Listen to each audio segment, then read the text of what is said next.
Hello mga bitikon kag mga arikison. Gusto nyo bala pang kagton ko ang inyo mga butkon? Hambalang kay pang iton ko.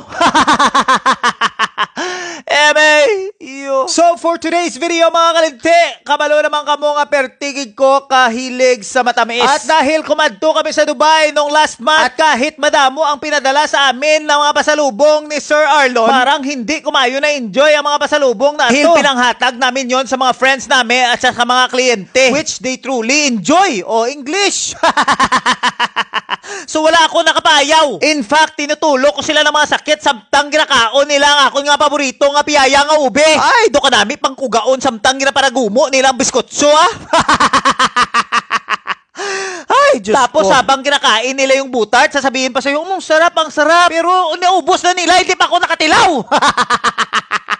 Kaya nung umuwi ako nung last week, tinambal ko talaga sa sarili ko na pag-abot ko, pupunta talaga ako at didiretso na ako sa Bongbong. Dragin na yun sa may 11th Lacson Streets, Bacolod City para makakuha ako ng maraming yaya at saka hupya.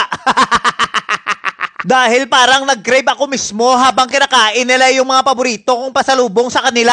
Tapos ako wala nabilin. Kaya sinabi ko sa sarili ko, pag-abot ko sa Bacolod, amugin ang unahon ko na kuhaon dayon. Dahil diri na yun sa may Bongbong sa 11th Lacson Street ay kumpleto talaga dito. Mayroon pa silang mga kapihan, mga pasalubong center at madaming choices ng mga pasalubong para magkala-dek ang chance sa mga grapangatagaan nyo kag masatisfy gid sila pareho sa akon.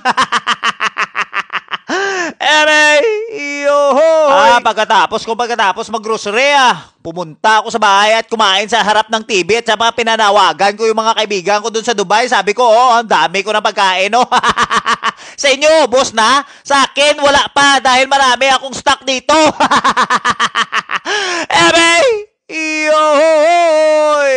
Thank you, bongbongs.